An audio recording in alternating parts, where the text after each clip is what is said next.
I think that'll be close enough. Good morning. Well, Megan, how are you? Good. How are you? Great. A little colder than I prefer to be.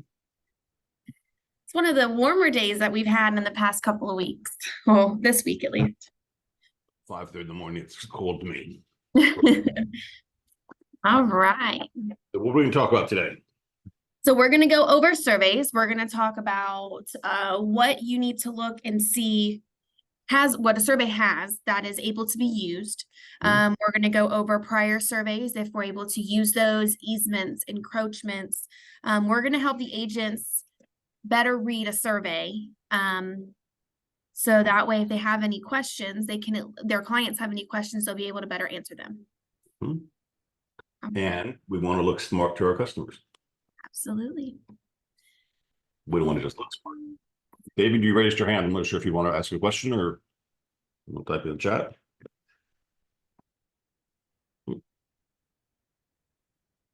All right. All right, guys. So surveys. I'm sure we'll get some more coming on in the meantime. All right. So yeah. This could be considered by some a boring topic. It can. When I can tell you, I have been in this industry for 8 years, and the survey to me was the most difficult. And I think it was more because I worked in builder. I started in builder, and those are easy. You have your 10-foot, 5-foot utility easement in the front of your driveway, and that's usually all that comes up because they get those land surveys before they start building. So when I moved to resale and I had to review a survey, I had no idea what I was looking at. And I struggled with that. I think that's why I like teaching it now, because I have been able to gain that knowledge, and it's amazing what you can read on a survey and read for the clients. So it is hosted by me. I'm a senior closer and the business development rep here in Apollo Beach, Paramount Title. We obviously affiliate with Beggins. If you guys ever need anything, there's my email, office number, and my cell phone. And it'll be at the end of the presentation too. So I will hold it there at the end so you guys can take a picture or jot it down if you'd like to. Awesome. All right. So first question is, what is a survey? So if you're on this call and you have no idea what this presentation is even about, you're that new, we're gonna stuff your brain with that knowledge this morning. So a survey is a map of real estate property that shows where the property is located on the earth, the boundary lines of the property, the improvements of the land, and the access to the property. I've had survey come up and we've had no access to our property. There's been no legal access. And that's a big issue when you go and try and sell. The underwriters are going to be very cautious about wanting to ensure if you have no legal access to your property. So that's very important as well. It'll show you where your fences are, if there are any. And the survey companies make them very colorful and very bold. They don't look like this anymore. So that way they are very easy to read for you guys. Everything is really popping out. Is a survey required? A survey is always recommended. However, it depends on how the property is being purchased. A cash buyer, it is optional. It is not required. We always ask and we always recommend a cash buyer to purchase a survey. You don't know what's been added to that property. If there is any easements that have been recorded with the county, we don't know that unless a survey is done. So it is very important to have that survey completed, but it is an extra cost. So a lot of buyers don't like to do that. And then a buyer also would be an exception to the title policy as well. It will, yes, if a cash buyer does not get one. And if a prior one is used, which we'll go over as well, if a prior survey is given from the seller, we confirm there's been no structural changes made to that property. That allows us to be able to use that prior survey, as long as the buyer wants to. That prior survey is not insured under your owner's policy because it is not certified to Paramount Title and it is not certified to our borrowers. So we cannot insure that. So that is a huge risk and liability for your buyer. Yes, they can see their property lines, but you don't know what changes have been made since that survey was done. But what are, are some changes that could be made, that have been made? there can be easements that have been recorded by the county. Your neighbor could have installed a fence on your property. And it could have got pushed through. I mean, it could be something so easy that you wouldn't even think would be a problem. It could be curbing around a landscape bed that just violated your property. Absolutely. Yeah. And now you're not insured to have that. You don't even know that it's not there, that it's on your property, because you don't have a survey to have that done. If you get that survey during closing and something pops up, at that point, at least it's not your property still, it's the seller's, and they can get that fixed. A buyer who is receiving a loan will be required to have a survey. The lender typically requires the title company to issue them a Florida Form 9 endorsement on their loan policy. This endorsement requires title to have a survey, valid survey on file. Michael just asked, the mortgage company will require a survey. Yes, the mortgage company, this is where the gray area comes in. The mortgage company does not require a survey. The mortgage company requires the endorsement, and title requires to issue that endorsement, we need a survey. So your buyer's lender may say, we don't need a survey. I don't know why they're ordering that, and we just need this. And then the buyer calls us upset because there's a $650 survey fee for a huge lot, and they don't understand why it's required. They want that endorsement. We have to order a survey. We have to review one, and it has to be insurable. And it's just flat out a good idea. It is. It can cause lots of issues if you do not. All right. What is required on a survey? So these things are what when we get a survey, we have to make sure that they have these, especially if we have a prior survey. A surveyor's certificate, including their ID number, date of the survey, and their signature. We get prior surveys a lot of times, usually when we have like a construction refi or something like that, where they've used a prior survey for their land and it's not been signed. Those can be easy fix. We usually contact the survey company and send them the prior survey and let them know it has not been signed. Sometimes they will go ahead and just sign it with no extra charge. Sometimes they charge us a recertification fee from the buyer to have it redone. But those are required. The next one is a sketch or a picture of the home. If the lot is empty, it will be blank. So that was what we just looked at. And on the next slide as well, I'll show you what a survey looks like to make sure we have all of our requirements here. An accurate legal description matching the deed of record and contract. This is really important. So if we have a closing and it's taking place in a week, let's say you guys gave us a 1 business week to be able to close a transaction, and it's a cash, but your buyer wants a survey. It is really important that we have longer than a week. We cannot order a survey until we have our title search back. Our title search confirms our legal description, and we can't send that to the survey company until it's returned back to us. They won't, if we request it without that, on that survey, it's going to say this survey has been completed without the abstract of title. At that point, that survey is unsurable. So we can't even use it to insure for the client. So it is really important that we have that title search and then give the survey company, a couple of days to go out there, survey it, and then go it through the examiner on their end. Obviously, it all is dependent on Florida weather. We never know if it's going to rain or if it is going to be clear skies for them to go out. So if we give them 2 business days and it rains both days and they're unable to go out into the fields, we have to accommodate that as well. And then the last thing is the physical property address. So it'll have all of these things listed on the survey. And I'm going to show you the next one. We've actually had a lot of cases where the physical property address is not known. Sometimes we have that a lot as well. That is more lenient because we insure the legal description. So the biggest things that we look at are the first 3. But we have quite a few that don't come up with the physical property address. It's at least on the invoice. And that's what we will verify as well. If it's in the invoice or if there's 3 pages, it's on one of those pages. It doesn't have to be on the page with the boundary lines. Lauren said the seller has to sign off saying there are no encumbrances or encroachments, etc., on the property. So you're saying that is not enough.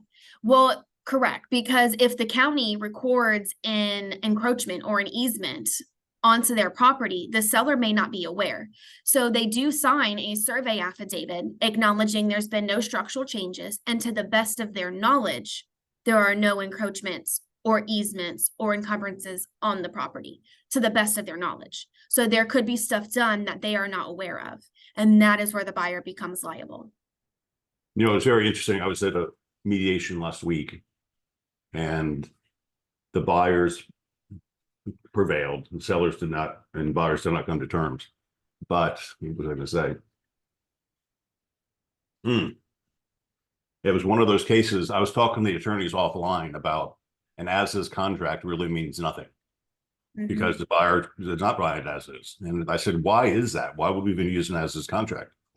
He said, because for it to be an as-is contract, we'd actually have to take away, cross out, I think it's paragraph 10, where the seller's making affirmations that there's nothing that he knows to be structurally wrong with the property. Right? So when he says that, he's making attestations about the property. So it's not technically as is. And same thing when they sign an attestation for a survey. They're saying they don't know anything. So whether it's an as-is contract or not, they're still making statements about the property that they can be held liable for. So basically, you cannot hide behind an as-is contract. Michael also said, is there a date when an existing survey can no longer be used? Yes. The oldest we will normally take a prior survey is 10 years. We have gotten approval for older surveys, but that is our go-to. If we see it's over 10 years old, at that point, we say it cannot be used. Too many things can happen. Right. Let's go to the next one. And then this is what a survey looks like. This is from NextGen. I tried to place one of our more current ones in here, but I'm not that PowerPoint savvy yet, so I'll have to figure that out. But this is a survey. You can see, I think on the next page. Yeah, on the next page we have the legal, and we'll go over those as well. So on this page, you can see the shed in the back, and there is a 5-foot easement that goes into the shed. If the shed can be picked up and moved, the survey can still be insured. If the shed is unmovable, like the home cannot be picked up and moved, at that point, there could be an issue for insuring the survey. Doesn't mean you can't get title insurance. It just means they're not going to defend you. If the county wouldn't come that easement and trespass on your property, they'd have the right to move your shed or destroy the slab. Correct, absolutely. And tell the company's not going to insure that for you, so it's your problem. So if anything does happen and they come up and you come home and your shed's torn apart because they had to have access, you can't call the title company at that point and try and do a claim because we provided a survey and it's on there. Now, if you didn't have a prior survey and you didn't know that it was encroaching, that could be a huge issue because at that point you have no coverage whatsoever and you had no idea whatsoever, so you couldn't even avoid the problem. And then you got to prove that the seller knew about it. And how do you do that? Because the seller's saying that you don't know of any encroachments. But they signed that survey affidavit. Yep. At the bottom of the survey, you will see the date of the field work is April 29th, 2020. You'll see who it was drawn by, their order number, the revisions they made.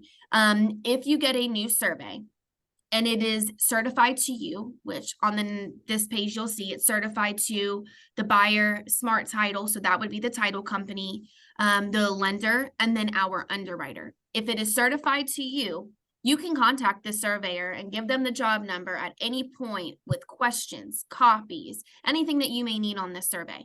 If you use a prior survey and that certified to is your seller and it is the prior owner of the property, you have no rights to contact the survey company as the buyer, and they will not be able to answer any of your questions or release any information to you. So that is very important as well. Not only can we not insure it, but you cannot contact the survey company as the buyer with any of your questions since that survey is not certified to you. At the top, it has a legal description. When we get it back, we verify that legal description matches our commitment. When we get our commitment, we verify it matches the prior deed. So it's a whole domino effect of what we're verifying that legal with to make sure that it is correct. Because at the end of the day, we insure the legal description, we don't insure that property address. And that's very, very important. And then you'll see survey notes. almost all of the survey companies have survey notes. I think we use one company that does not do survey notes. And we only use them on huge acreage lots because they are our cheapest option. So when it starts to become a pricey survey, we reach out to them so that way it's not too much on the buyers. And they do not do survey notes, which is why we don't use them as our go-to. Our go-to survey company is Land Tech. They are the ones that got on the call with me a couple of months ago. So they are awesome. If you guys ever need contact information for a survey company, I can put you in contact, and Marie is our rep, so she'd be able to assist you with anything. But the survey notes on this one shows that the driveway crosses the boundary line on the southerly side of the lot. The fence is lying near the boundary line and ownership is not determined. On 95% of your surveys, it's most likely going to say your fence's ownership is not determined because the survey company cannot determine that. So keep that in mind as well. Fences extend through utility easement along the northerly boundary line as shown. So this goes back to if the utility easement or the utility company needs to work on your property, they have access to that amount of feet in that easement. And if your fence is there and they need to tear it up, they have all rights to be able to do so. And then the shed and the concrete surface extends through the utility easement, which we looked at as well, showing that that goes through the northerly boundary line as shown. So the hint is read the survey notes and you'll find out what the problems are. Absolutely. And that's what, when we are in a closing, I don't know if India does this as well. I know that she reviews her surveys before that, but when I'm in a closing, that's what I point out. We go over the survey, I show you your easements, and then we go to survey notes. And I show you, this is the not issues, but this is what came up on the survey. Just so they're aware of anything that may be a possible issue in the future. Michael said, I just had a buyer wanting to buy double wide manufactured home that had been moved to a 1.5 acre property. Could not get a mortgage, purchased only with cash. The home is probably too old. The Because mobile homes manufactured are home. generally not financeable after about 10 years. Right. Next Go one. back to the survey page if you would, Megan. Absolutely. Because I'm a dork when it comes to things like this. If you really want to know the square footage of the house, square footage is measured from outside wall to outside wall. Right? So you could really cut this survey into little boxes. So you got 18 feet, 28 feet, make that a rectangular box. And whatever, multiply that gives you out the square footage of that section. And then you can kind of estimate, because there'll be a legend on here somewhere showing how far in inches. Then you can measure the size of a house, right? Which is what an appraiser would typically do. They walk around with their tape measure on the outside of the house. It's a hell of a lot easier to do it on the survey itself. Because it Right. gives you all the measurements. Yeah, you get a 39-foot wall and a 19-foot wall and a 28-foot wall and 3-foot wall. So you say 19 feet plus 28 feet minus 3 feet would continue that rectangle. And then you can see how big the driveway is, and how big the covered porch is. How much distance you have between the house and the boundary line of the property. And talk about the found iron rod caps. What surveyors do, it's they mark the properties. They've got benchmarks around the county. That was there are known points of determination, I think they're called. And they'll find one of those points that are known as a known reference point, and they'll start shooting their transit from there until they find out what they're looking for. And then they'll find, he says he found an iron rod with a cap on it. So it's already there, house has been surveyed before. If not, sometimes they'll put set iron rod. They'll actually set a rod there so you can find it. And one of the big questions that we get too is from buyers is, are they going to go and flag our boundary lines? Some of them just do it automatically. Some of them we have to request it. So if that is something that your buyers want done, we can, but we have had issues in the past where the flags get pulled up before the buyer can even get back to the property. That's nothing on the surveyor. That's nothing on title. It happens. So if that is something that your buyer would like, or if you like as an agent that you'd like to have done on your properties, just let us know and we can request that to be done on your surveys as well. I would request it at all times. Absolutely. We just have had so many issues, and I wonder if that's why survey companies just don't do them now, because they get pulled up so easily. All right. So how do I read the survey and what do I look for? So, and I went over this a little bit when we looked at our first one, but you have the legal description at top, and this is done by a different surveyor. So each surveyor will do things a bit different. You have your easements here. I don't know if you can see my mouse, but, and there is a utility easement, and this one actually goes all around the property. You have your structure. Oh, did not mean to click that. If there's a septic tank, it'll show you where that is located on the property.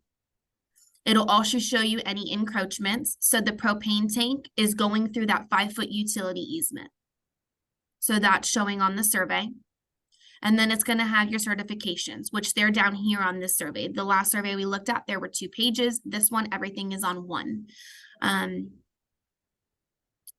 This one is actually missing a signature, which it may have just been a draft one, so we could use for our presentation, but the signature would go here, and it even says on here it is not valid without the signature and the original raised seal of the licensed surveyor. So this survey, if it was a prior survey we received, that would be the first thing that we would have noticed, and we would not have been able to use that as a prior survey. Does anybody have any questions about looking at the survey? I'm going to go over a couple of things as well from this, but it'll be on the next slide.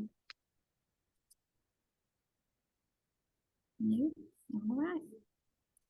All right, so the legal description describing the boundary lines of the property. So this is what we look at on the survey. The surveyor's information, the name of the surveyor, the company completing the survey. Also very important is the field work date that it was completed and the job number of the survey. If you're ever going to contact the survey company, that information is going to be pretty crucial. Structures identifies any structures located on the property, such as the home detached garage, sheds, storage buildings, the fence, pool, concrete patio pad, AC pad, driveways, sidewalks.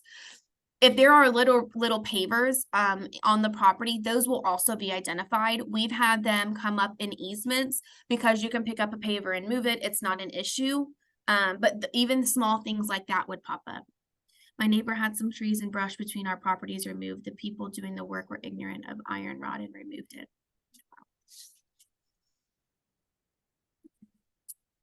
Septic drain fields. This is sometimes noted on the survey, depending on the type of loan the borrower is obtaining. This is typically required for VA, FHA loans and is requested of the surveyor at the time of the order. We never really have to request it. The survey company that we use, if it's on the property, it's being notated. So that is really good. If that was the case, then we may have, we would have to order it. We'd get the extra thing, we'd have to go back and ask for it. So we don't even have to ask for it. The surveyor companies that we work with just do that. And the certifications shows who the survey was certified to. It should always be the buyer, the lender, if any, the title company, and then our underwriter. If you ever do a claim through a title company, and this is not just with Paramount Title, if you ever do a claim, you actually go through the underwriter to have that claim completed. So having the underwriter's information, which is also on the owner's policy, is very important. It shows any easements. So this allows for other parties access to the property for multiple reasons, depending on the easements. The most common easements are the drainage, utility easements, road right-of-way, and access easements. All right. It also like shows most properties you don't own from the sidewalk to the street. Those are all easements. You have to maintain that. You can take care of it, but you don't technically own it. I had closed one yesterday, and there was a dock in the back, and it was grandfathered in. It was very similar to one that me and you had, Craig, but the dock was grandfathered in. But when we looked at the survey, that was the first thing he looked at. He goes, wait, my dock is not in my property line. And I said, no, sir, it's not. And his agent was like, we talked about this. It's grandfathered in. You don't have to worry about it. But a lot of times at your boundary lines, if you're on the water, it won't cover any of that. And me and Craig had to look at HOA documents to look at all that stuff for a buyer to make sure he was covered on everything as well. But that's really important as well to look at. Encroachments. An encroachment is a structure that crosses over the property line or an existing easement to the property. Common encroachments are sheds into an easement, fence encroaching into the adjoining property, pools, patios, AC pads. We have had a couple where the house is encroaching on the boundary line or in an easement. That is where it can be a little challenging, because at that point, is our underwriter going to take that risk in insuring that property if your house, your foundation, is over utility easement? On this survey that we looked at, it was the propane tank. Yep, the propane tank that was over that easement. So that would have been an encroachment.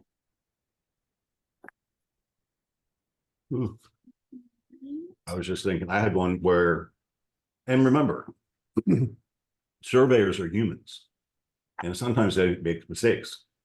So we have a house here in my neighborhood that I sold, and the house was 7 inches into the 7.5 foot drainage easement, side setbacks, and this house is about 7 inches over into the setback. I mean, how do you know? It's a 7.5 foot setback. We try to get it worked out, the HOA and all this other stuff. And long story short, I had the surveyor come back out and remeasure. And guess what? It was right on the property. So it was perfect. It worked out just fine, but they do make mistakes. And that's why it's also good to make sure that you're certified, because if there is anything like that and you own that survey now and it's certified to you, you have rights to be able to call that survey company and say, hey, please come out here and redo this. Mm-hmm. Things to look for on the survey. So the biggest thing is the house, right? You want to see where your house is, making sure there's no easements or encroachments going through it.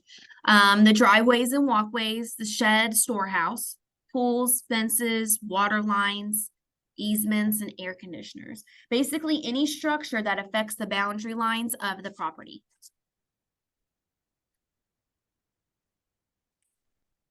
All right. So I'm going to pull up this survey and I want you guys to look at this real quick and tell me if you can see this survey and what's going on with it. What's the biggest thing that this could be an issue for on the survey? What are we missing? I won't say.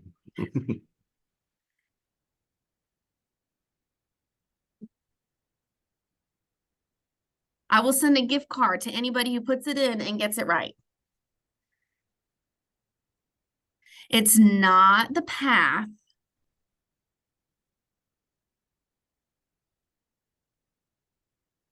It has something to do with an encroachment. And John said he needs a bigger screen. I was going to say it doesn't have a property address. See, and this is not including any of the certification. So what are we seeing for encroachments? It's not the fence. It's not the fence. Driveway, it's not the driveway. Utility easements go over the driveway all the time. That's easy. Lisa, you got it. It is the screened pool area. Look at that screened pool area. There is a 10-foot utility drainage easement going through that. That is a huge encroachment. That is so important. The fences, they are on the property lines, Lauren, so those will be just undetermined, but that's not a huge issue. If we got a survey back like this and this utility easement was going through the screen pool area, we'd have to go back to our underwriters and say, can you please issue a clear Florida Form 9 and insure the survey? Because that is a potential risk and they may not do that. So that is very important. So a lot of these do-it-yourselfer type of people that make their own home repairs and do the home additions, this is why they need to get a survey and mark the lines before they build, right? Absolutely. All right. Gigi got it right too. You were just a couple seconds too late, Gigi. All right. All right, and then this shows you, be sure to check where the pool and the easement rest. So on this one, it shows you it is in that pool area and it's actually right along the pool. Very risky. All right, so survey facts. Can you use a prior survey on a transaction? And if so, how old is too old? So Michael, you asked this question already and we answered it. 10 years is too old. If it is 10 or more years, it is too old. We cannot use it. We have made exceptions, but that is usually our rule of thumb. Would you have to sign something if you used a prior survey? Yes. The seller would sign a survey affidavit acknowledging to the best of their knowledge there are no encroachments, easements, and there have been no structural changes made to the survey since it was completed. And the buyer will sign a survey acknowledgement acknowledging they are using this prior survey. And if anything is on the property that are easements or encroachments that we have not been aware of, they are fully responsible for that. A prior survey is great. You know, you save your client $325, which is the average amount for a survey. But $325 of a huge risk they could be taking. If there is something on that survey and they have to do a claim, they're going to chunk out a lot more than $325 to get anything fixed on it. So it is really, really, really important. Put it in your closing costs, get the survey. If your buyer or seller can't afford it, you know, we risk things every day as realtors. Maybe that's something that you do for your clients. But a survey is so important on a property. All right. 5 reasons to purchase a survey. Number 1 is undisclosed rights and easements. You may own your new home and its surrounding land, but someone else may have rights to use a portion of your property. A survey will show physical evidence of the rights of others to use your property for access, parking, utilities, and other situations. So I'm going to tell you guys about one that I had quite a while ago, maybe about a year and a half ago, and it still hasn't closed. It wound up canceling. I don't know if it's still on the market or not because of the issue we had. It sat behind a street of homes, and through the street of homes, the 2 homes on the street gave access to the home in the back so they could access their property. The homes in the front have had new owners at this point. The home in the back is being sold and listed. There is now no legal access to that property in the back. So we got a survey, and there is a dirt road that can lead to the home in the back.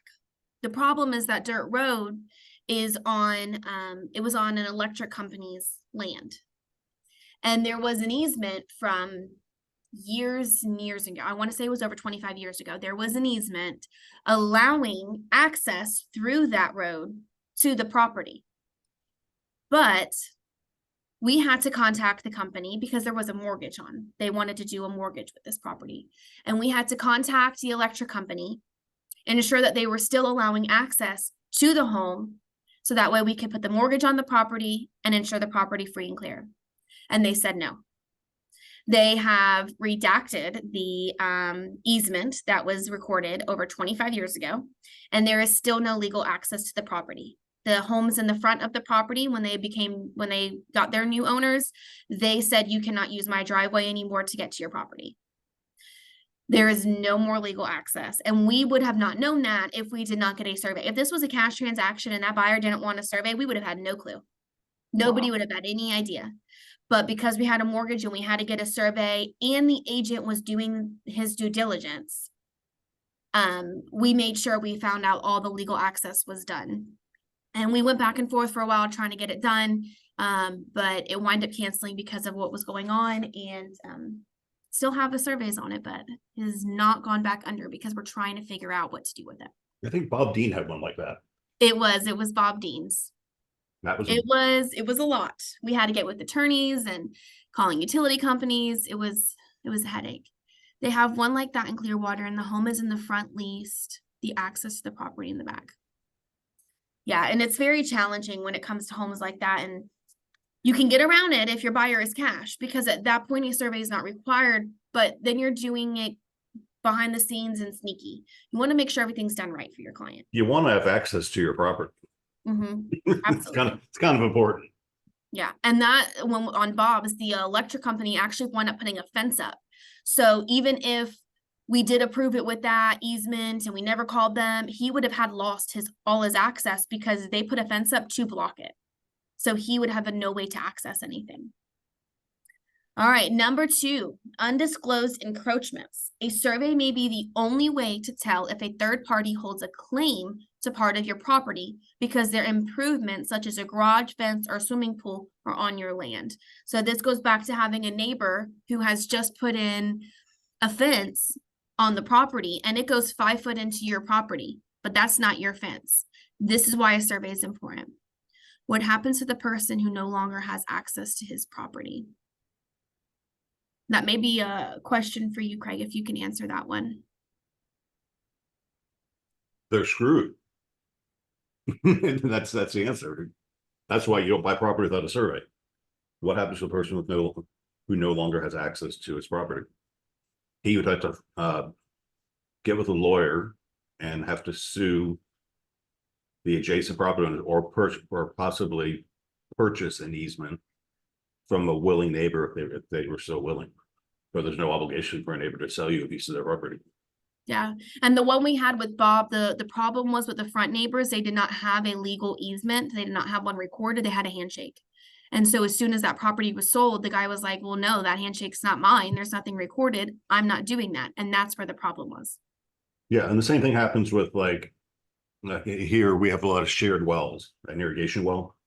So I'll put the irrigation well on my property and then I'll make my neighbor tee off of it so he can use my well to run his sprinkler system.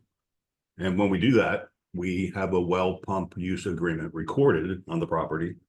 So when the survey is done, it would show that there's an easement on the property that I gave to the neighbor so he could access my well. But a lot of people don't go through the process of putting the easement in together. And I've had it happen numerous times where we sell the house and the guy with the house that has a well pump on it says, no, I'm not giving access to the neighbor, and they cut it off. And now that house that had a well doesn't, just because the neighbor didn't want to be friendly. And there ain't nothing you can do about it because the easement was not recorded. Even though that one neighbor might have paid for half of the well. All right. Number 3 on great reasons to purchase a survey. Number 3 is house built on the incorrect lot. It may seem impossible, but sometimes a house is built on the wrong lot. A survey provides a peace of mind by showing the exact location of the house you are buying. It's going to show your lot. It's going to show where it is on that boundary. I've had some that come back and the neighbor's house is going over the property line. So it may seem like, oh yeah, that's not going to happen. That's insane. It can happen. And it's especially selling, we used to sell vacant lots and we've had cases where we sold the wrong lot. You know, there's 5 vacant lots on a row. And you point to this one and say, I think this is lot 3. And it turns out that when they survey it, that's not what we thought we were buying. Yeah. It happens a lot in builders too. When I worked in builders, before there were property addresses assigned, you had lot numbers and block numbers. And there have been times where a deed is recorded. So the property was transferred and it had the wrong lot and block. Just because that's what they go off of. And it's an easy, correction to make, but it happens. I had one, it wasn't me personally, but we sold a house on a golf course. And the person that owned the house decided to make their backyard bigger than it is. And they put their fence line about 15 feet into the golf course property. So it made it look like the backyard was huge. And when the survey came out, it identified that the fence was like 15 feet into the golf course property. And the golf course said, no, we're not going to let that happen. You got to move your fence back. So this guy thought he was getting a really big backyard. And he did not get a really big backyard. He got a 15-foot smaller backyard. I mean, I still see him walking his dog almost every morning. We're friends now, but we did buy the house still. He did buy the house. But we paid to move the fence. Actually, we bought a new fence. Number 4 is the size of the property. So this goes off of what Greg just said. A survey shows the exact dimensions of the property boundary lines and how much land is included with those lines.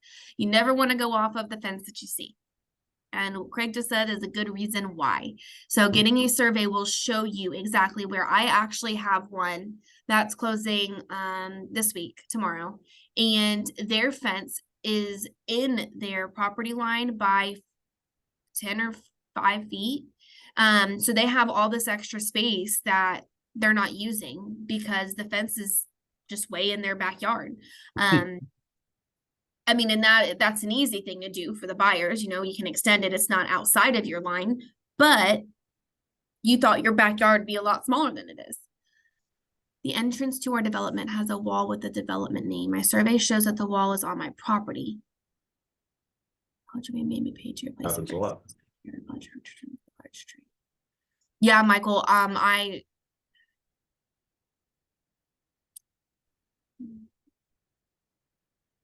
Wow, that's weird. yeah, Normally, they would have an easement for that wall. a survey makes good Good neighbor, neighbors. good joke. A survey that marks the fence on the right property makes a good neighbor too.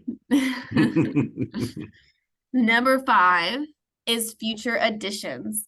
So many residential plotted lots can have building restrictions, which could prohibit you from building close to the boundary lines. If you are thinking of adding future additions to your property, a survey can help determine if the lot is right for both you, your current and future plans. So this kind of goes back to that one that we looked at that Lisa got right on the screen pool. If you bought that property before that was there and you added that in and they did not look at your survey, this could be an issue. I mean, it was an issue. But it could even be something as small as a shed that you're adding to the back of the property. And once again, if the shed is permanently affixed, like if it's a concrete slab poured, if it's a shed that you bought at Home Depot and there's like a plastic floor and you can slide it, then you can do whatever you want to do with it. Or a lanai, a concrete plat in the back of your house, little things like that that you don't think is going to matter. I'm going to go to Home Depot and get some concrete stuff and make a little plat in the back for me to sit down. That it matters. It matters. Good stuff.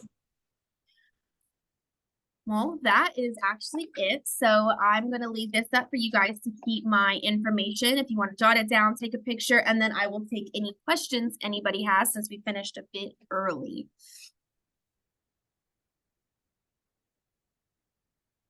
If you have any.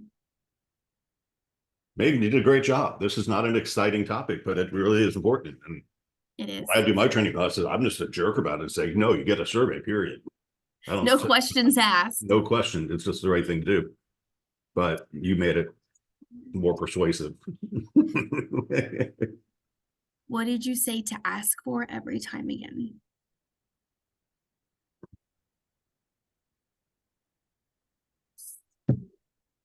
Was the signature? No. In the very beginning of the slideshow, you talked about some surveys don't do it. Oh, survey notes? Oh yeah. Oh no, the flags. Yes. If you want the flags done on your surveys, this is a no-brainer and protects everyone. Absolutely, Jennifer. Absolutely. Yeah, if you're selling a house for $300,000 or $400,000 or $500,000 or $600,000, what's a $400 survey? Now, when you talk about, most of what we sell, guys, is really pretty easy, right? It's water set community phase 1, lot 42, block 17, pretty easy to identify. But when you start selling land like out in Hernando County or something, and I own 2.5 acres out there, and the neighbor's fence was, 25 or 30 feet on my property. Yeah. And I moved it. He didn't like it, but he was claiming my property. So I didn't have a survey, and the survey is bloody expensive too. You get to survey vacant land out in the middle of nowhere, and it's very difficult. Yeah, and it does become expensive. We also, I didn't mention this, but it just came to mind. If we have, and this happens more in our Pinellas County, condos, we can't do a survey on. There's no land to do a survey. But in Kings Point, in Sun City Center, you have 5 feet around your property. It's more similar to a townhome. At that point, a survey will be required on that condominium. So keep that in mind. I work more in Pinellas, and we had one come up with India recently in Kings Point. And we did have to get a survey because they own 5 feet around their building. Whereas in the condo, you just own enclosed. Vicki said elevation certificates. So if you have a loan and the survey is required and it's in a flood zone, an elevation certificate will be required as well. The survey company will normally come back with us when we request a survey. They'll say, this is in a flood zone. Do you require an elevation? And we say yes. If it's cash, we'll call the buyer and ask them, hey, it's in a flood zone. Would you also like an elevation certificate? 95% of the time, they're telling us yes to get one. Yeah, no, that rule is changing because flood elevation, what's it called? Flood rate 2.0 for FEMA does not use an elevation certificate anymore to rate the property. They're rating proximity to water and the flood zone that is in. So most flood insurance agents now are saying it's just a good idea to get flood insurance no matter where you are. And there's a Yes. reason behind that because it's cheap, right? And flood can come from non-hurricane events, just lots of rain. But if you're not in a flood zone, flood insurance is maybe $200 or $300 a year, not a lot. But if you're going to shop, like if you're on the water in a flood zone, if you're going to go FEMA, you don't need an elevation certificate, but you're probably going to get a hell of a better deal from a third-party carrier if you can demonstrate that you're above the required base flood elevation, which would be shown on the elevation certificate. Yeah, absolutely. And I mean, we live in all of Florida. You're in a flood zone, even Yep. if you're not determined you to be in a flood zone. The landscaping in front, the development on my property. I had a contractor remove a tree. He damaged the watering system. The HOA charged me for this too. I am now VP of our HOA. That's one way to not charge yourself. That is crazy. I lived in an HOA in Lakeland and it was the same thing. It was a very privately owned HOA. There was maybe 15 homes in it. And they had their sign and their landscaping on the corner lot of the property, and they were liable for all of it. And I was like, I'm happy we didn't buy that one. Could you imagine all the stuff we had to deal with? Yeah.